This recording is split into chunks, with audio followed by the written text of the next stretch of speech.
大家好，歡迎收睇《夫妻肺片》，我係偉哥。咁我哋今日嚟到呢個地方咧，就係為咗幫我哋一個香港嘅朋友咧，就去收樓啦。咁我介紹翻 Eric 先啦。大家好。Eric 就係一個做咗20年嘅 property agent 啦，咁就非常之有經驗啦。咁今次我就請咗佢同我哋一齊上去嗰度收樓啦。順便同大家講一講，究竟收樓嘅時候咧有啲咩要注意。好啦，咁我哋依家就去收樓。OK。好啦，咁我哋就而家嚟到呢個單位啦 ，Eric。係，咁呢個就係你嘅 friend 買嘅單位啦。呢個單位係響高樓層啦，跟住佢係一個2房2廁嘅單位，實用面積係895個方尺。係，首先我哋參觀下呢度先啦。第一次嚟到呢度喎。係啦，咁你一入到嚟咧，呢邊右手邊咧就係一個廚房啦。廚房交樓標準係廚櫃，煮飯嘅 hood and hob 係包喺入邊嘅。咁當然亦都有一個洗衣機、烘乾機啦，同埋一個雪櫃。咁我見到啦，佢入到嚟，其實嗰度就有一堆電器喺度啦。係啦，係咪經常都係咁樣樣嘅咧？一般上都係咁嘅，因為我哋都唔會開箱先，係因為避免日後要做裝修嗰陣時咧，其他嘅工人可能會整花咗。OK，所以我哋原封不動咁擺喺度，到時個屋主咧就可以叫個裝修師傅咧幫你擺翻正，再嚟驗都唔遲，因為佢會有補加嘅。咁呢度就係一個細細地開放式嘅廚房啦。係啦，我 check 下睇下先。OK，咁佢嘅好處咧就係佢同個廳分開啦，所以如果係你喺度做比較油煙嘅嘢啊，都唔會驚影響啦。如果係自住嘅話咧，如果你擔心個大炒啊，馬來西亞人好中意煮嘢大炒噶嘛，如果驚嗰啲味出去嘅話咧，呢度你都可以做翻個趟門嘅。係啦，我覺得呢度幾就變咗其實你係 separate 咗你嘅廳、你嘅飯廳同個廚房啦。係啦，同埋呢度係有窗，係啦，個 ventilation 啊，個空氣會流通咗啲。OK， 好，咁我哋去睇下個廳啦。咁呢度咧都可以擺你嘅飯台啦，可以擺個6人嘅食飯台。呢面係電視牆。呢個單位咧就好靚嘅景啦，佢係對住呢個就係個 TRX 啊對面。過嚟望下先，呢個 TRX 喺度。係啊，咁我呢度都係算比較高樓層啦。咁望出個景咧就好開揚啦。係。佢除咗個 TRX 咧，呢個單位咧，你朋友買嘅都仲可以睇到個高爾夫球場嘅，就係頭先我哋講嘅呢邊。呢邊可以望到高爾夫球場。我高爾夫球場幾靚。係啦，其實你買大概廿樓以上咧，都可以睇到咁好靚嘅景觀㗎啦。而家我哋響40幾樓。OK，尤其晚上咧，呢啲大樓開咗燈之後咧，佢會更加靚嘅。特別嘅節日啊、節慶啊，可能國慶日啊，或者係新年啊，咁呢度都會有放煙花嘅活動。大家望下嗰度就係依家好多人去嘅，啱啱新開嘅商場 TRX 商場。係啊，嗰度係 TRX 商場，跟住地鐵站都喺嗰度啦。跟住最新嘅嗰個Apple 嘅旗艦店都喺嗰度，就係喺嗰個頂上邊嗰個。OK， 黑色嘅嗰邊。OK， 哇！其實我見到呢度行過去都真係行到。好，我哋入去睇下啲房先。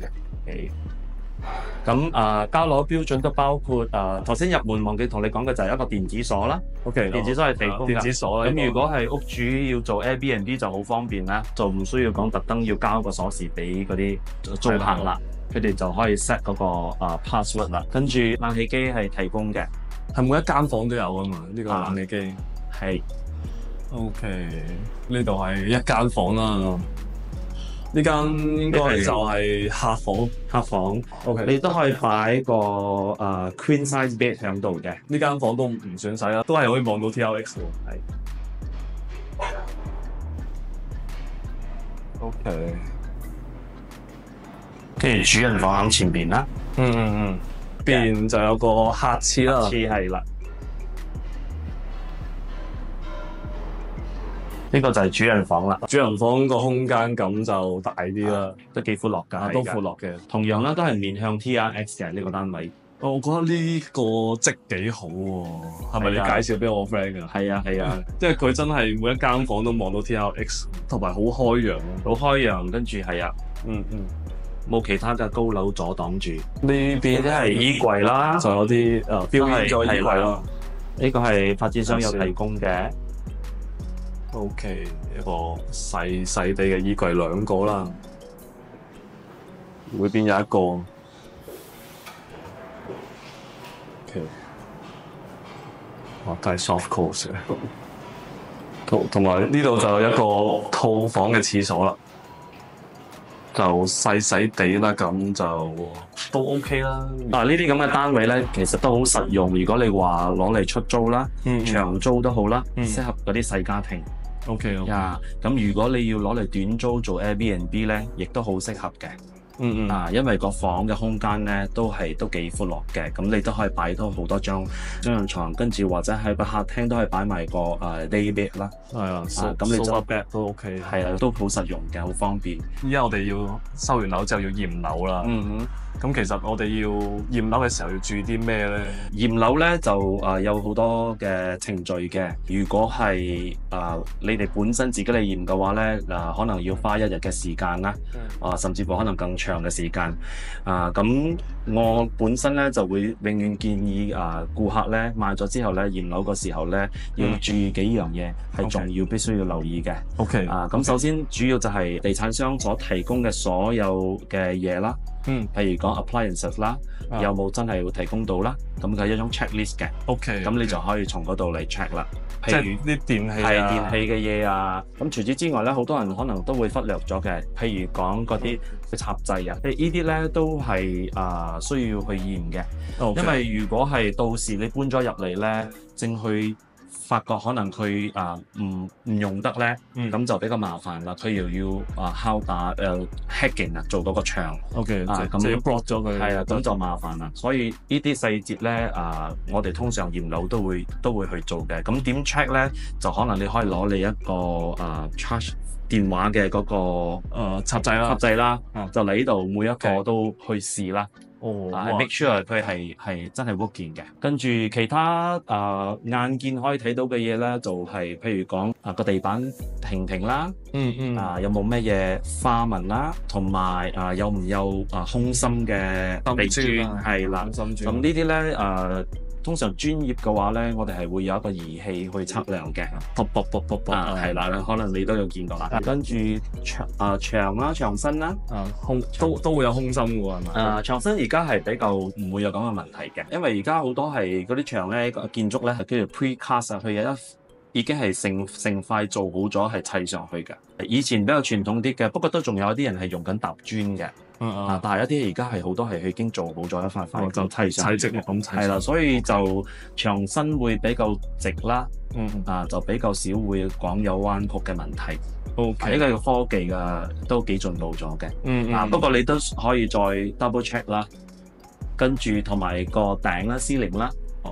天花板啦，有唔有漏水嘅地方啊？漏水啊，剝落啦。係咁，通常要 check 有冇漏水嘅地方。天花板咧，特別要留意嘅就係可能響嗰個水位啊，出水位。OK。通常你嘅呢個單位，可能樓上嘅單位同你一樣嘅話咧，上邊呢啲廁所位咧，咁你就特別要留意啦，有一啲水漬。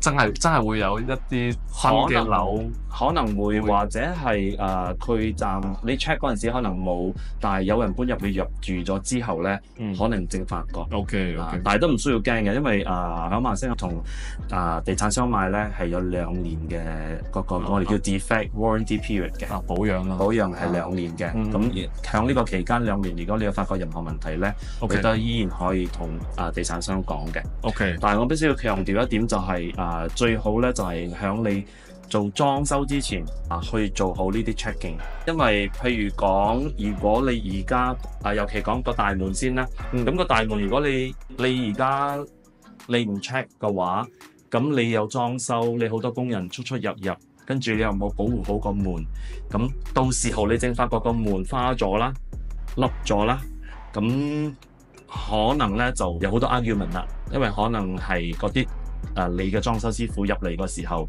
刮花嘅門，所以呢啲細節都要 take note 啦。如果係你有聘請人幫你做裝修嘅話咧，我哋都會建議嘅係一定要鋪地板啦，鋪嗰個一層嘢嚟保護嗰個地面啦。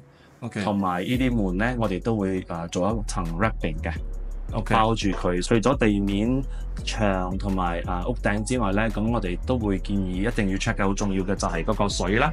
OK，唔好漏水啦。係啦，唔好漏水，同埋要 check 水壓嘅嘢啦。其實咁樣 check 嚟 check 去都幾麻煩。係㗎，因為成間屋入邊咧都好多嘢㗎。所以咧，如果係你有時間嘅話，你可以自己嚟 check。如果係你冇時間嘅話咧，咁而家都好多人咧係聘請嗰啲驗樓師，我哋叫做驗樓師，你可以聘請佢哋 check 啦。咁吉隆坡都幾多嘅，跟住收費都唔貴嘅。我哋自己嗰層樓，我哋就請咗驗樓師啦。咁呢啲咁專業嘅嘢，梗係交翻俾啲專業嘅人士做啦。同埋我覺得呢度馬來西亞請驗樓師去驗樓咧，係幾性價比好高啦。係啊，都價錢唔高啦，同埋佢真係好 details。我見到即係嗰個我個 agent 同我講啦，佢就話嗰個驗樓師 check 咗成半日。係，仲要俾一份好詳細嘅 report 俾我。係嘅，一般上都係咁樣嘅。佢哋有特別嘅儀器啦，所以佢哋每一個角落頭都會幫你檢查到好仔細嘅。跟住佢哋就會做一個好詳細嘅報告啦。俾咗你之後咧，佢哋亦都會交俾個地產商。同時咧，好多都係幫你跟進嘅。OK。咁地產商做完咗之後啦，咁你亦都要再驗收多一次。就確定佢哋有幫你做好嗰樣嘢。咁如果係你係外國人，你唔住響呢度，咁冇理由我做好之後，你又再到翻嚟，咁你又嘥時間啦，啱唔啱啊？所以你交俾專業人士做咧係好值得嘅，因為佢哋會幫你服務到翻嚟再幫你檢查嘅。就慳咗好多時間。咁 Eric， 你公司會唔會有呢個服務提供咧？我哋星惠國際咧係都有提供咁樣嘅服務嘅。咁係都好詳細嘅報告。頭先我講嗰啲嘢咧，我哋都會做嘅。OK， 咁到時候貴嘅。咁到時候大家驗樓嘅時候就可以揾我啦。咁我就俾 Eric 嘅 contact 大家啦。係啦，咁就可以收樓嘅時候可以節省好多時間。我覺得真係啱嘅。啱嘅。我哋買呢啲單位咧，多數都係為咗做投資啦。咁依家 Airbnb 好盛行啊嘛。咁其實我見到呢個單位就係冇裝修啦，叫做半裝修狀態啦。咁如果我要變成一個可以出租嘅單位，已經裝修晒嘅話，其實大概要用幾多錢咧？會唔會好麻煩咧？咁如果你以投資角度嚟講咧，我哋一般上都會建議顧客咧就唔需要點做大裝修嘅，除非你自住啦。咁而家我哋好興叫做裝飾啊，幫個單位化妝，幫佢 make up。咁呢啲咧就慳咗好多錢啦，同埋時間都會快啲嘅。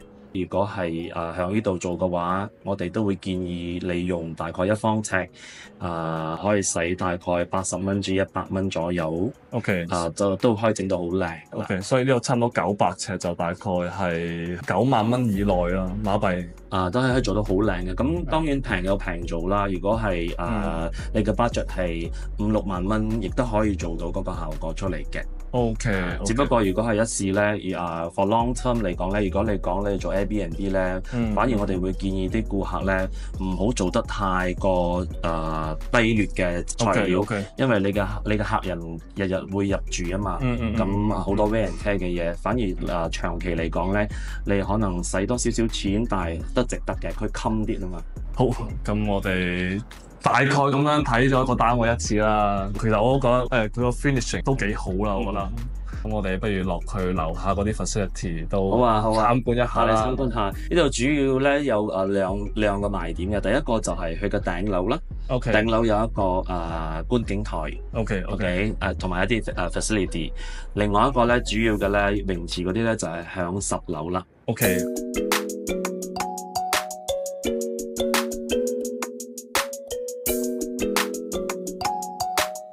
依家我哋就嚟到呢個60樓啦，就係一個天台嘅範圍啦。咁我上到嚟覺得哇，好開揚啊！係啊。頭先嗰個單位嘅景咧係望向TRX 嘅，咁呢個景咧係望向 KL City View 啦。前面呢個 KLCC 雙子塔啦。KL Tower 啦，咁最重要咧，我係想同你講指俾你睇咧，從我哋呢一個大樓咧行過去嗰個 Bukit Bintang 咧 Pavilion 咧係超近㗎，響呢度你真可以望到㗎啦。前面嗰個就係 Pavilion 啦。係啊，見到啦，已經見到 Pavilion 啦，係啊，都好近㗎。係啊，所以呢度好多辦公大樓啦、酒店啦、商圈係呢度啦，係一個超旺嘅地方啦。前邊、下邊呢度咧，你都可以睇到呢個就係頭先我同你講嘅呢個5星級嘅 Medical Centre 啦。OK，係一個好出名嘅叫做 Prince Court 太子閣醫院。OK，係啦，都好多外國人咧嚟呢度做體檢啊、醫療檢查。OK，佢哋會響度嘅，都好多有好出名嘅醫生響呢度。咁再過啲咧，前面咧就係嗰個高爾夫球場啦。所以個景觀係好靚嘅，哇，好大喎！嗰個高爾夫球場，係啊，有過百年歷史㗎啦。個發展商咧會準備以後響度會樓上，佢哋會預留咗個空位嘅，係開餐廳嘅。OK，所以就住響度嘅客咧就可以晚上上嚟呢度咧飲咖啡啊、飲酒啊、食嘢啊，咁就好方便啦，可以睇到好靚嘅景色。可能到時候呢度都係一個打卡位啊。係啊，絕對係。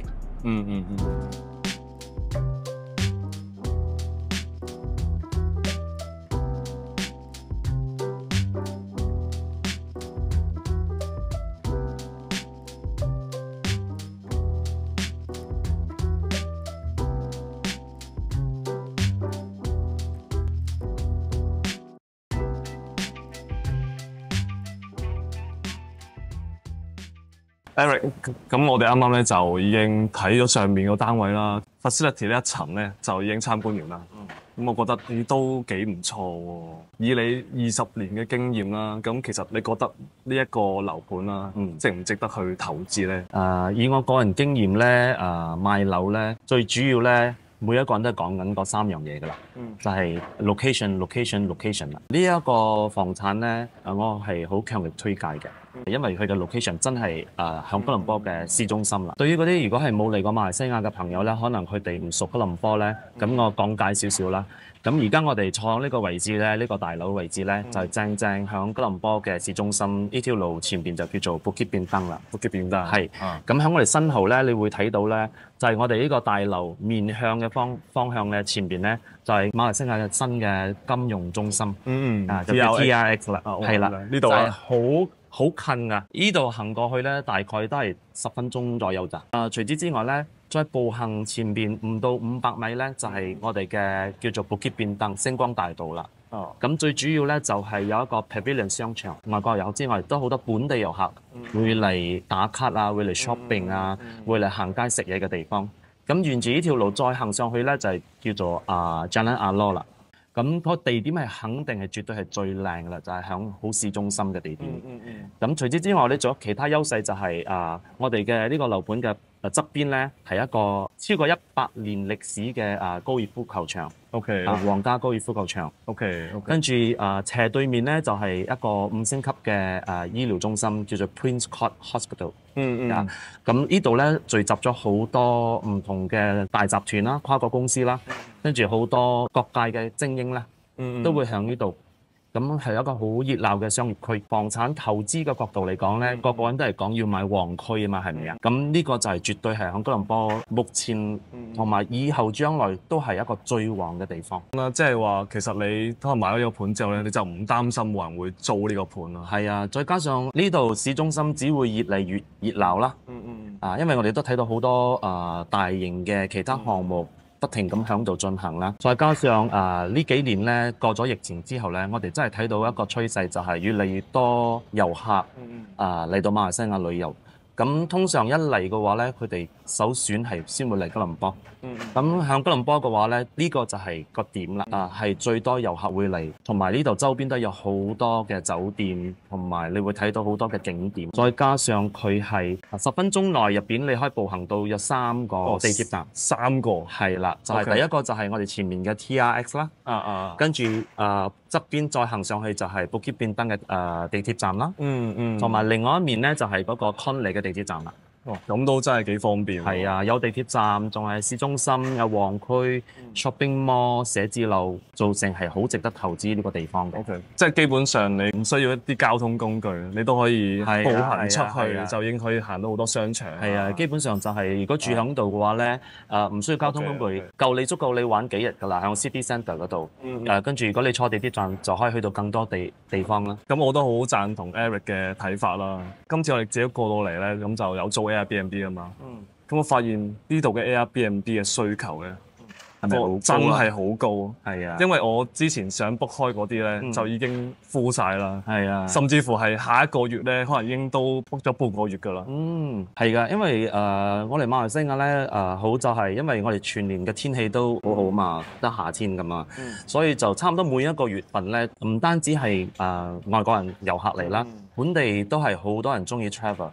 尤其疫情之後咧，好多本地人咧中意做weekends，我哋叫做 weekend getaways，佢哋會從其他嘅州屬啦，從細地方啦，會嚟到城市度玩，變咗 Airbnb 嘅需求量係好大嘅。係你可以睇到所有嘅數據啦，有顯示咧酒店嘅出租率啦，同埋 Airbnb 啦係好高嘅。我哋自己嗰間咧，其實就交咗俾人哋去做 Airbnb 啦。依家先做咗第一個月啫，新樓嚟嘅。呢個回報咧已經比我哋去長租咧係更多，都係非常之 surprise 嘅，我覺得係。係㗎，最主要係你買啱地點啦，跟住你揾專業人士幫你去管理啦。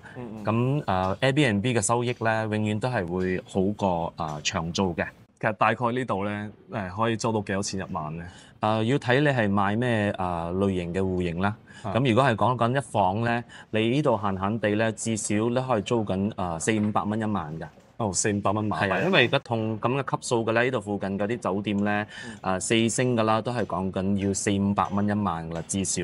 咁酒店嘅房咧係比較細間㗎，可能係講緊200-300個 square feet 㗎。OK，但係我哋嘅一房咧，至細咧都有600幾方尺，所以都好適合譬如講有夫婦帶一個細蚊仔或者係如果係有4-5個人嘅咧，就可以考慮兩房啦。咁兩房都可以租到幾高嘅價錢。講到咁吸引咧，咁其實我自己都有少少心動啦。咁究竟呢度仲有冇得買咧？呢度而家因為反應得幾好嘅，但我哋都仲有少少好 limited 嘅單位。如果你有興趣，都可以了解下嘅。OK，咁我就問大家最想知道嘅個問題啦。究竟呢度咩價錢先？關於價錢咧就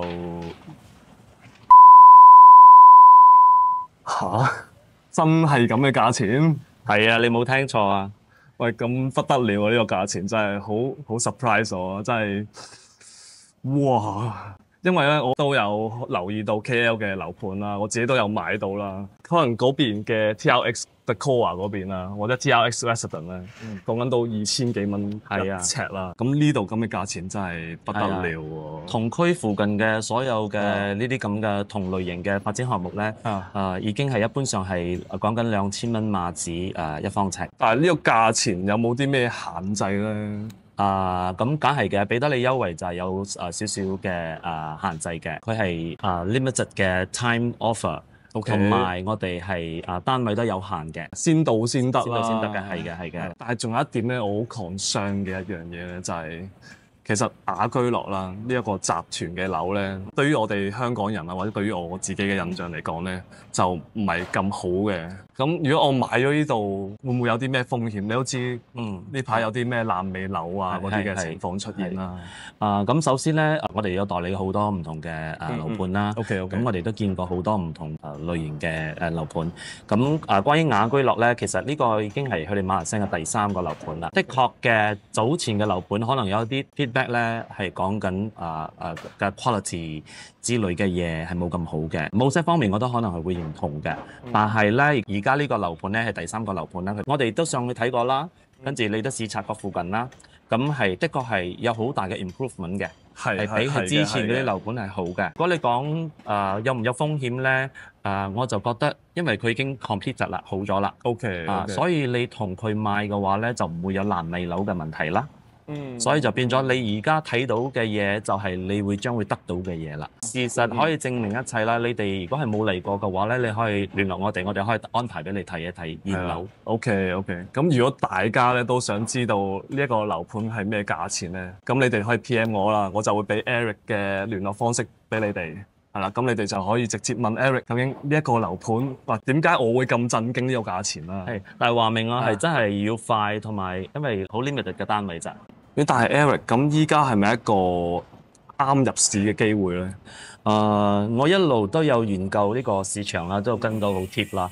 咁我覺得咧，疫情之後咧，今年其實係最啱入市嘅時候啦，尤其係前半年。點解咁講咧？因為而家你睇翻個匯率咧，馬紙係有跌㗎。